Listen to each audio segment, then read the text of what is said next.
Hello, welcome back to GameSpot's continuing coverage of E3 2015. I'm joined by Ian from XDev and Michael from Housemarque, all the way from Finland. What's up? You came pretty far, right? England somewhere? Leeds. England. I'm from Leeds. Yeah, Leeds. Pretty far. Leeds is pretty far. You gotta find an airport that leaves England first, and then you gotta get your ass over here. Build one up. Exactly. Yeah, exactly. You guys here with Alienation. You guys, of course, Resogun, very successful game came out. Dead Nation, Super Stardust. So 3 games right now with the help of our friends on the PS4.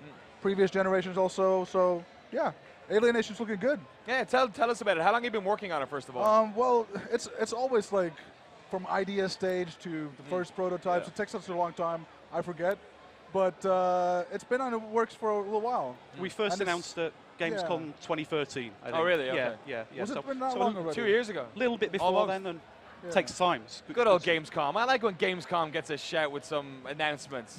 It's the way it should be, Basically. representing the best of European development.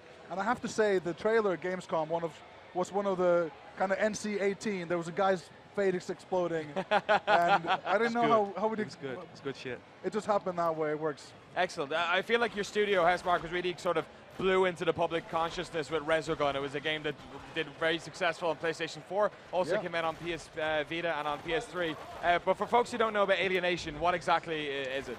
So Alienation is this very action-packed top-down shooter. So it's got some RPG elements. You can get loot. So shooting and looting is the basis of the game. But then you kind of focus on the arcadey tactical shooting with up to a team of 4. So you can really get together with your friends, communicate, take down big and small enemies, different objectives, and they get some nice loot to upgrade as a reward. So is it one sort of story that continues through each level, or are Right, these so individual campaigns? There is a kind of overarching story about aliens invading Earth, conspiracies from the history. So, for example, one of the levels is in Pripyat, which is the Chernobyl. Yeah, Chernobyl, yeah. Right. And that was kind of a cover-up of actually aliens being there. Oh, cool. I won't go into too much details, but there's this whole thing. It's like an alternate why you're here. timeline. Yeah, he's there. Corporate ruling. But there's a We don't talk about Chernobyl yet. no. But it's a big thing like about aliens that they could be here right now. Like E3 could be an alien conspiracy. You know what? That would explain quite a lot. Exactly. Yeah. So we're living in an alien nation, and we just don't know it yet. That's basically. So in terms of the gameplay, then you said it's 4-player co-op. Up to 4 players co-op. It's drop in, drop out. So basically, if I start playing, I do some missions, get some loot. Ian can just jump in and be like, "Hey, Michael, let's go take on this harder difficulty to get some more loot and different kinds of rare stuff."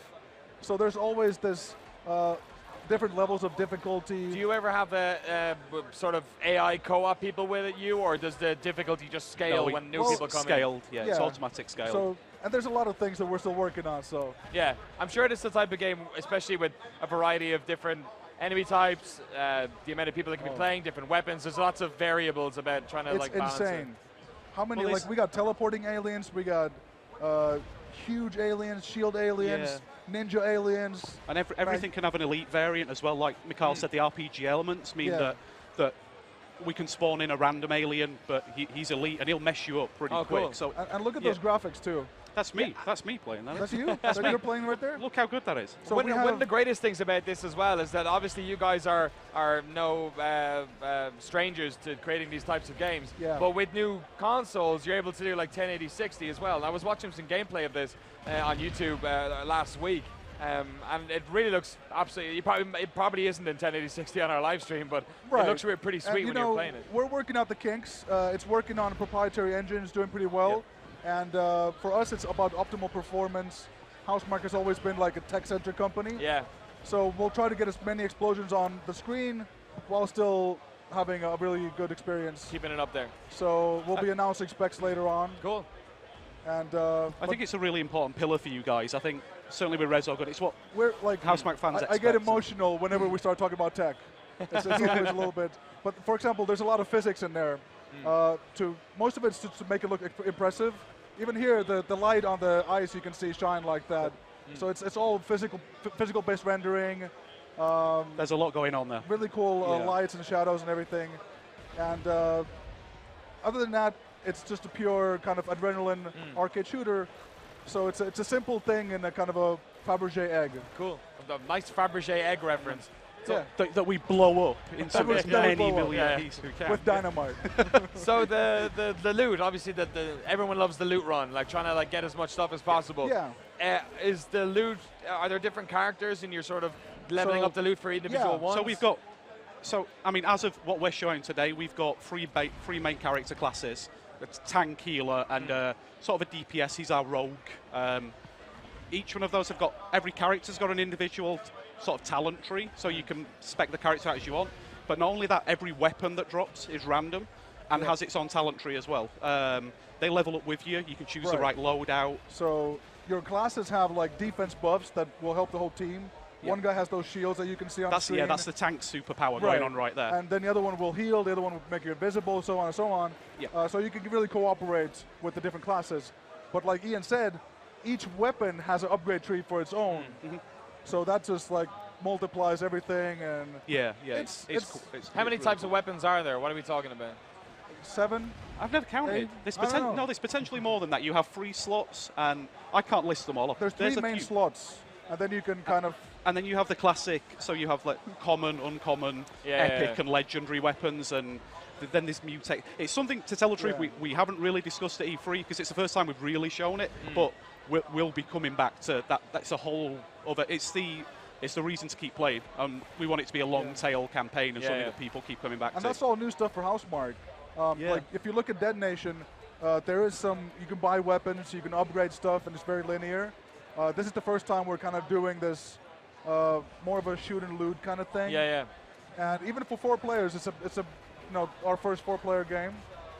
So is what happens if there's a sweet drop of a weapon? Is it the first person who it's all gets to it? individual. Or? It's all individual.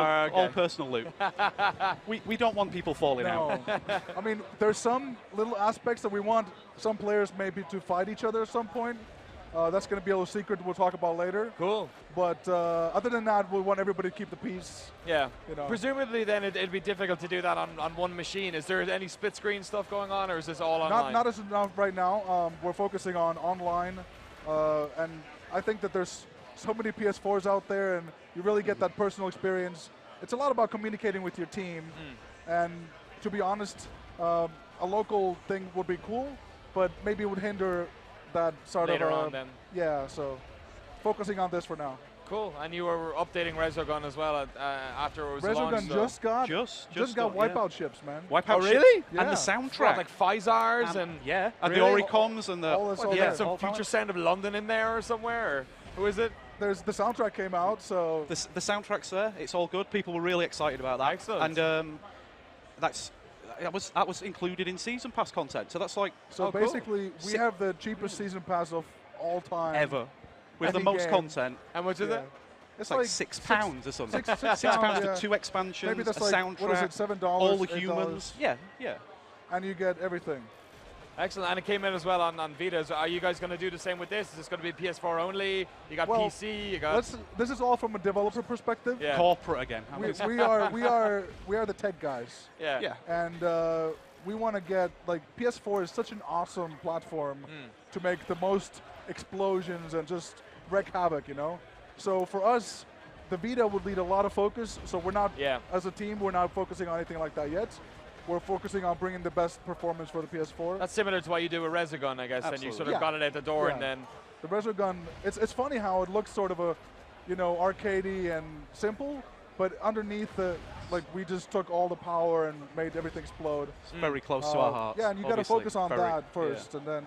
How big is Housemarque? How many people do you have working? What do we have now? About 50 people? 50? Cool. Yeah, and we're always kind of just working on games and. Multiple projects kind of happening all of a little bit. We like to meander in the arcadey things. Yeah. And we're really hardcore gamers at heart, and we don't really know how to tell stories, so we hire somebody. And these guys help out a lot, We like to help. I think we've been together now so long. It's we love these guys. Oh, actually, 7 years. 7 years. But before that, even we started the collaboration. So well, Stardust, the Sony's original like, Stardust went out. Sony's, it's like our Uncle Sony.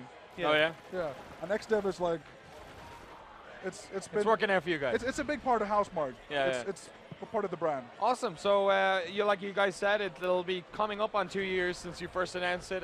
When will we actually be able to play Alienation? Well, Is that the corporate again? I'm gonna bang that table. So we're not. I'll take this from the corporate view. No, We're not talking release dates right now. Great. Because I think, like we were discussing this before we came on, how smart games we like to put out when they're ready. Yeah. We will once we know a date. We're at a pre-alpha stage right now, but we're not happy letting to them show it have off. it until we're like so Happy with satisfied. it. Yeah. That's a good spin. That's a good Honestly. spin. I like Do you that. like one. that? Honestly, Do you like that? You know what I hate? I hate like this. Oh, there's a day one patch and there's everything. Yeah. I'm, Yeah, I'm a absolutely. developer, but if I play something, I want the best experience from day one, and I want to be running with that.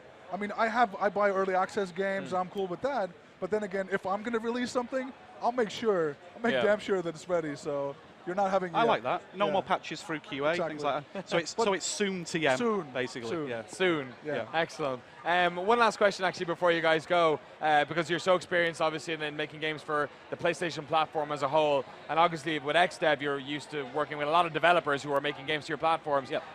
Are we kind of at the tail end of PlayStation 3 being an option for developers? Because it seems like the crafting games for PS4 is quite different infrastructurally wise than PS3. So are we in a place now where like PS3 is kind of we're going to see the last games appearing on that? Well, for example, Resogun was a launch title. Yeah.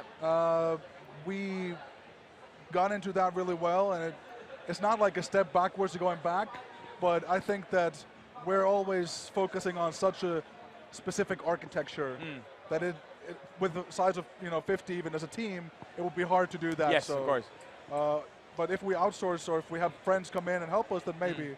But for us, only PlayStation 4 for now. Yeah, and what about yourself? How do you feel about PS3 as a continuing platform? No, I think while there's still an appetite for it, we're employed just to bring the best games that we can to the PlayStation system. So while there's an appetite for it, absolutely, we'll keep doing it. I've seen no memo, so yeah. Excellent. Michael Nean, thank you so much for coming on GameSpot stage and talking to us about Alienation. We Thanks look for forward to having us hearing more about it soon. Very Maybe soon. Gamescom. You could maybe say something then. Maybe. We'll email you. We'll let you All know. right, I'll see you there. I'm actually going over. I can't wait. Should be Okay. fun. Visit See the you then. family, We'll be back on the GameSpot stage. Let us know what you think about Alienation in the comments below. And stay tuned to GameSpot.com for more from here at E3 2015.